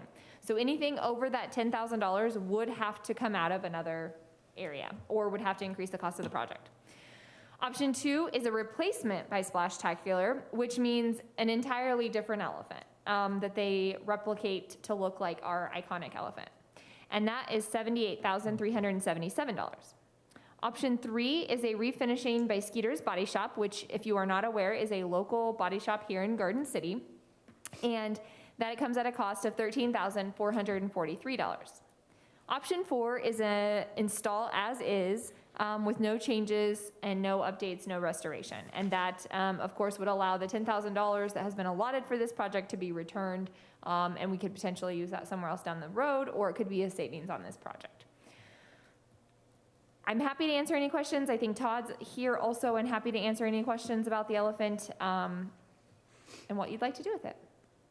Staff recommends alternative 3 though, correct? Yes, we recommend alternative 3 for a couple of reasons. One, as we're getting this late into the project, we don't want to see, we're concerned obviously about utilizing additional dollars for something that may not increase the playability of the facility. We also see it from a staff perspective as it's iconic, so replacing it takes away its iconic nature. And then lastly, just the local company being able to do that. Staff feels like that's a very cool thing, and getting one more person locally invested in this is something that will last for a long period of time. So. Can you talk a little bit about that? Because that's the option I'm most interested in also. Yeah, so we contacted Skeeters, that was, John Ryman had the contact, and they came down, looked at it, assessed it, and gave us a firm quote on it, and that's just a pass-through cost, there's no markup or anything on that. So we felt like that was a good option. A, it keeps dollars local. B, it was less expensive, and a lot of that was due to the awkward size of it and shipping, and just it just costs less money to do business local. So we felt like that was a good option to present, and that it should either be that one or install it as is and save that money and maybe refinish it later down the road or return it to the project budget. But I think Jennifer is looking at option 3, and I personally, I think that's a good choice as well. So, but we just wanted to give everybody a variety of options and let you know the routes that we explored. I make a motion, we go with option number 3 with refinishing by Skeeter's Body Shop. Second.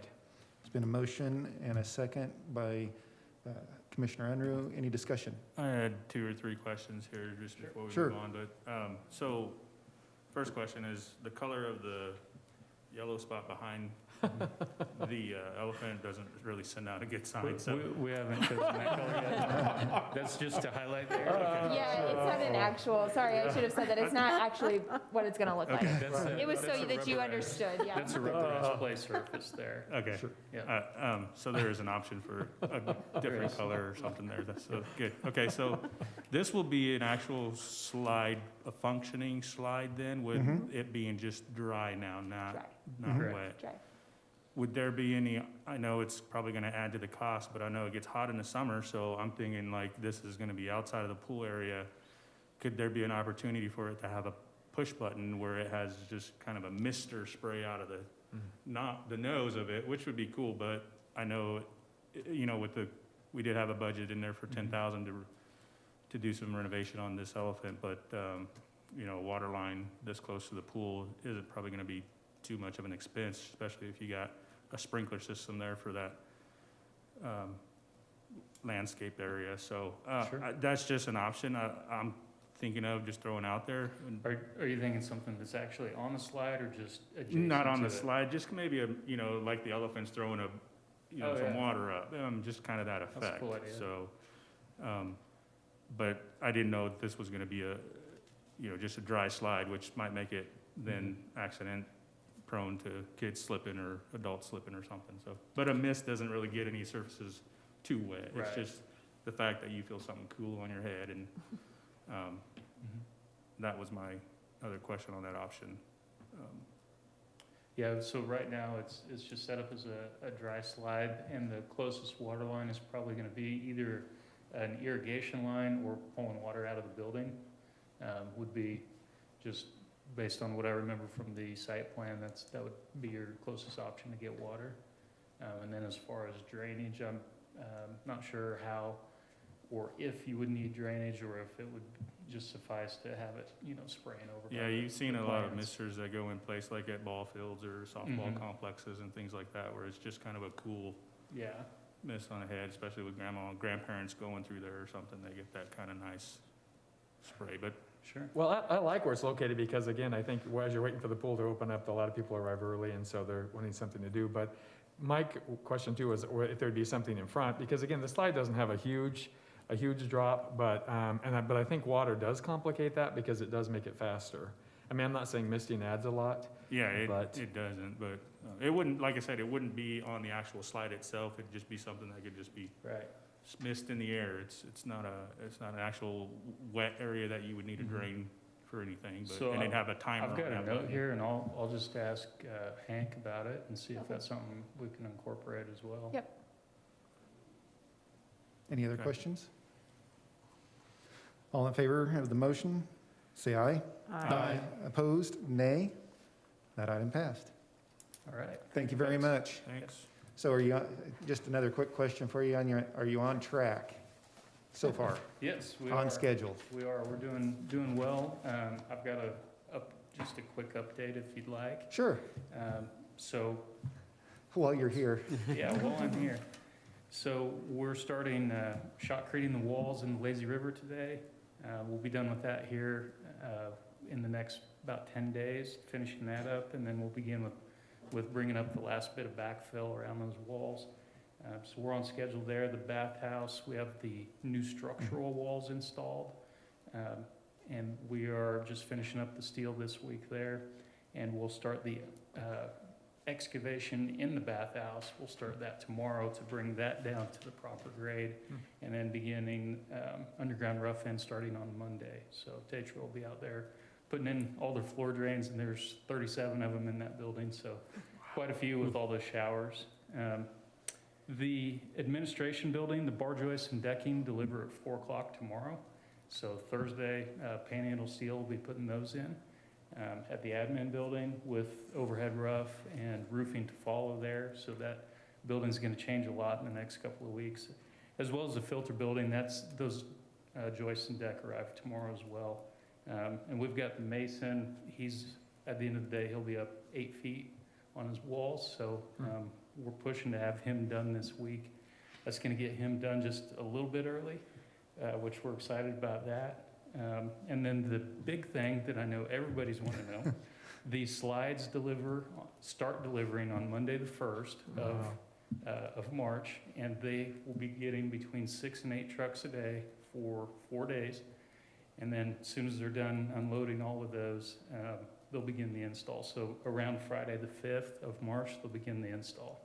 So they'll start with the tower and then work their way out of that. So we're excited. Feel like we're in a good spot on the schedule. We'll be in a better spot after February, after we're out of the hard part of winter.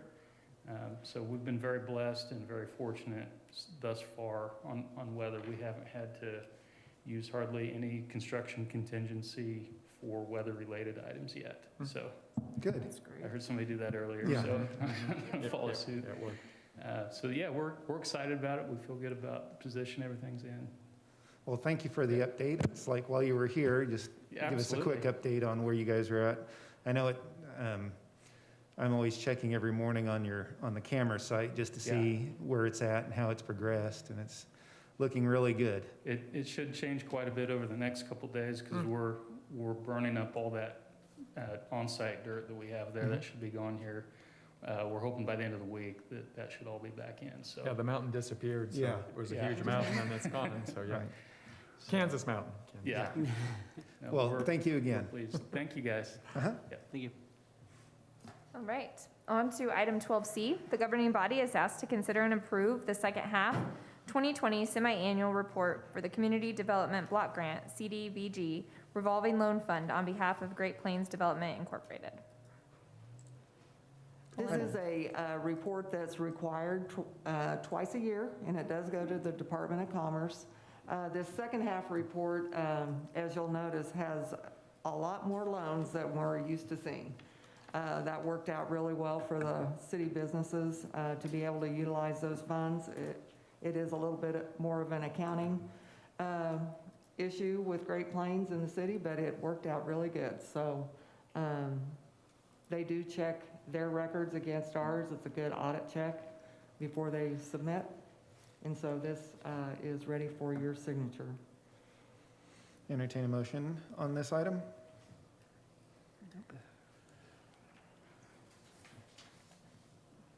I move that we approve the semi-annual report for the period ending December 31st, 2020. There's been a motion. Is there a second? I'll second. A second by Commissioner Euler, motion by Commissioner Dick. Any discussion on that item? None being, all in favor say aye. Aye. Opposed, nay. That Thank item you. passed. Thank you. Yeah. Okay, item 12D. The governing body is asked to consider and appoint a representative to the Kansas Municipal Energy Agency, KMEA, Board of Directors for a 2-year term. Hi, Mike. Hi, good afternoon again. In accordance with Article 5 of KMEA's bylaws, the Board of Directors shall consist of 2 directors, Director 1 and Director 2, and an alternate from each city that's a member of KMEA. Assistant City Manager Jennifer Cunningham, her director term number 2 will expire it'll expire April 30th, 2021, and must be reappointed if that's what you choose to do. There's some 4 or 5 items there that's listed as KMEA's guidance towards that. Nothing in particular sticks out. Jennifer meets all those qualifications. And as of right now, I'm still serve as the Director number 1 with KMEA. My term will expire April 30th of '22. And by reappointing Jennifer Cunningham to continue as Director 2, her term will serve until April 30th of 2023. And then Kent Podorf, who's the Electrical Engineering and SCADA Manager, serves as the alternate for the board. So your alternatives is you could reappoint Jennifer for the 2-year term, or do not appoint her, or direct us to find somebody else to appoint, and we recommend number 1. Mayor, I would move that we reappoint Jennifer Cunningham as Director 2 to the KMEA Board of Directors for a 2-year term expiring 4/30/2023. There's been a motion by Commissioner Unruh. Is there a second? I'll second. Second by Commissioner Ortiz. Any discussion on that item? None being, all in favor say aye. Aye. Opposed, nay. That item passed. Thank Thanks, you. Mike. Okay, 12E, the governing body is asked to consider and approve 3 appointments to the Police Citizens Advisory Board. Chief Utes.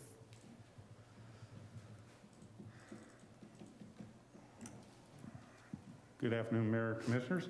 The Police Citizens Advisory Board has 4 vacant board positions representing the retired senior citizens at large, Asian American communities, and a student representative for the Garden City Community College. Garden City resident Ann Case has submitted an application to be considered for the retired senior vacancy, and Garden City resident Rita Shoemate has submitted an application to be considered for the citizen at large vacancy. Their terms would expire in December 2023 if they were approved to serve on the board. Garden City resident Giovanni Gone, who has served on the board as a Hispanic representative since 2017, has submitted an application to be reappointed to the board, with her term expiring in December 2023. The alternatives are to appoint all 3 of these individuals, or a mixed match if you wish. And do not appoint, second one is do not appoint these applicants and recommend that the board continue to recruit board members.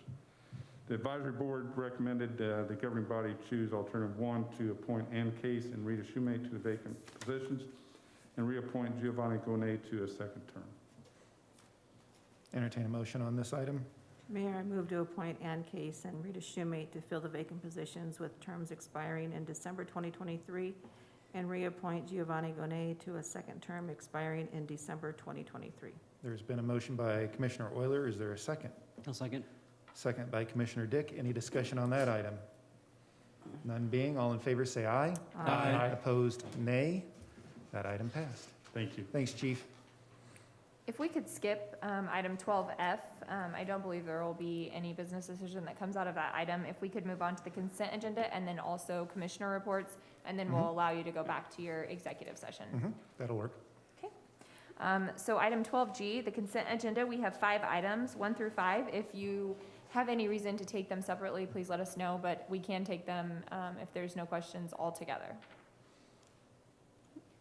I move that we approve consent agenda items G1 through G5. There's been a motion by Commissioner Dick. Is there a second? I'll second. Second by Commissioner Euler. Any discussion on that item? None being, all in favor say aye. Aye. Opposed, nay. That item passed. Commission reports. Commissioner Dick. All right. First, congratulations to Lee Richardson Zoo on the birth of the baby rhino, which is super cute. Look forward to seeing that in person when baby and mama is ready to show the world. Also, congratulations on Jason and everybody at Buffalo Dunes on the amazing article from Gulf.com. If you haven't had a chance to see it, it talks about how the process that we all know, but how we're doing that renovation, and we're doing a lot of it in-house, and how that all can be. It's a really good article about Buffalo Dunes and Garden City and just how our city works. St. Catherine just released a video about the providers, about why they chose to live in Garden City. If you haven't had a chance to watch that video, it's on Facebook. Really good. It's a 4-minute video, but it's a really good video of kind of almost like a love letter from the providers to Garden City about that. We've said it a couple times, but again, sales tax collection is really high. When we put back into Star Bond money, it's the highest it's ever been. We also had a very strong January collection, so good news there. And then finally, I am a Denver Broncos fan, but I will for the sake of the Super Bowl, be rooting for the Chiefs. So good luck to the Chiefs as they hopefully beat Tom Brady and the Buccaneers. Okay.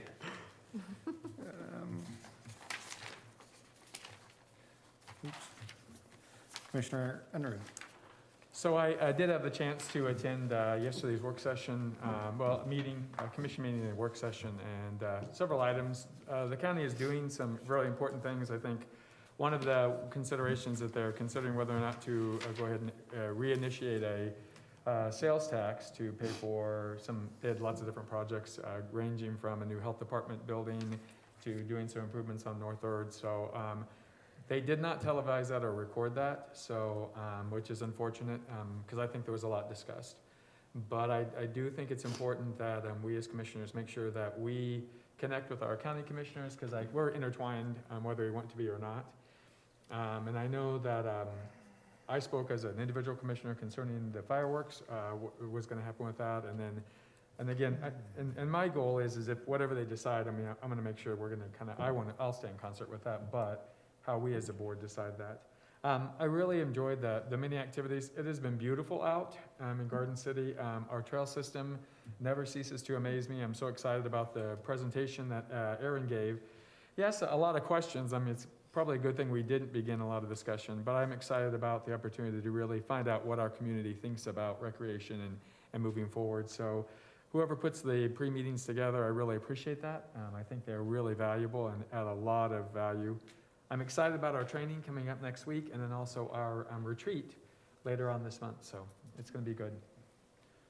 Commissioner Ortiz.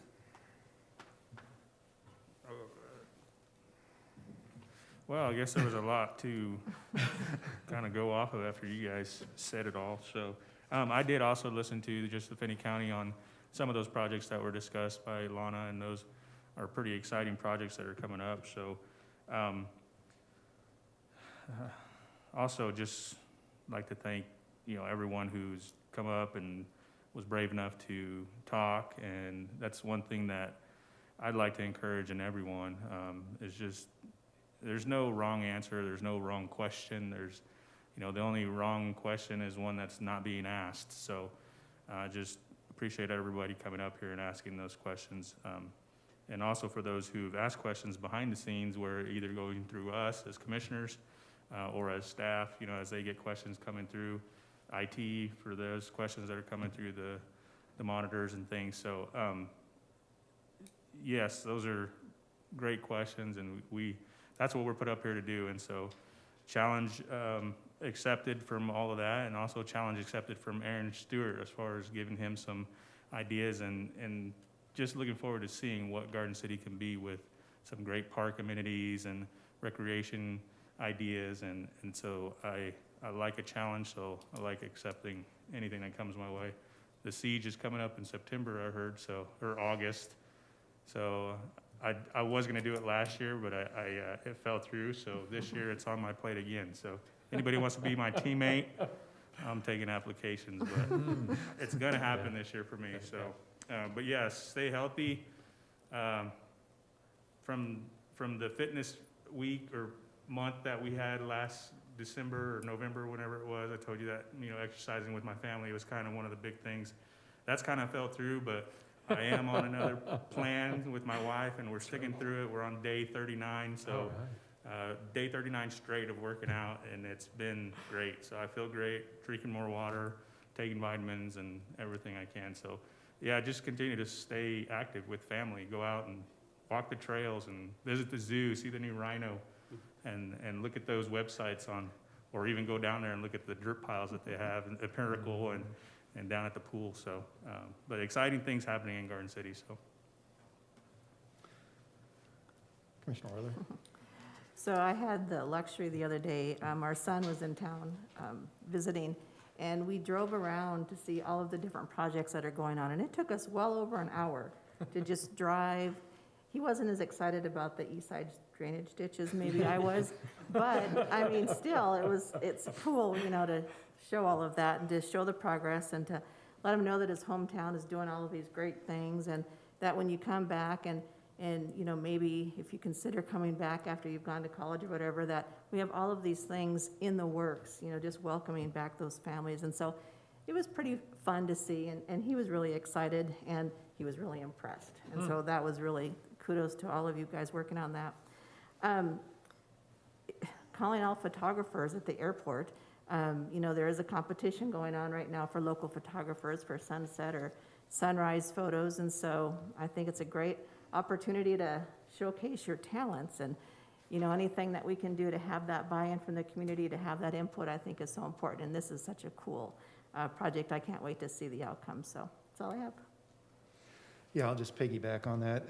The contest goes till the end of this month, and you can submit your photos at gcrairport@gardencityks.us. So, you know, that was kind of the pre-meeting too, is getting people involved and getting the community involved. And that's what really makes our community unique, is we get everybody involved to help move our community forward. So the airport with the photos, naming of the rhino, which goes through the end of this week. Get on the Facebook page of the zoo or YouTube and comment on which of the 4 names that they're looking at for the baby rhino. And like Commissioner Dick said, on a really good article on golf.com about Buffalo Dunes. Again, it's thinking outside the box and people coming together and collaborating to make good things happen, especially in Garden City. And that's all I've got. So we'll go in for an executive session. I'd say 15 minutes. So I'll start it. Yes, I'll have Randy, if you want to be in it, I'll have you in it. Hold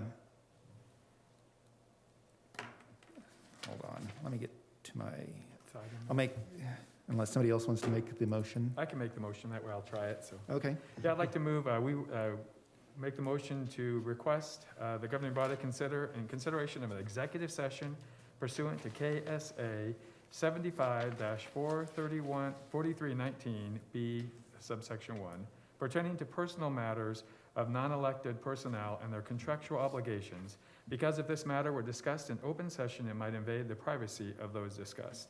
We'd like to include the City Commission, the City Attorney, Randy Grizel, and also Assistant City Manager, Jennifer Cunningham. No. No? We don't, we just need City Council. Oh, just City and Council, okay, so just City Council, And it's Randy. matters pertaining to, I would say it's a request of an employee. Right. There's a reason. Matters pertaining to the request of an employee. there's been a motion. Is there a second? I'll second. Second, any discussion on that item? Do we get a time with that? 15 minutes. 15 minutes, yep. Starting at, do you want to take a break and then go in? I would like to, just for a short break. Could we start at 3:10 3:10. and then go for 15 minutes? I'd Okay. appreciate that. Is that okay with everybody? Yep. There's been a motion by Commissioner Unruh, a second by Commissioner Dick. We'll start at 3:10 and go for 15 minutes. All in favor, say aye. Aye. Opposed, nay. That item passed. We'll start at go into executive session at 3:10.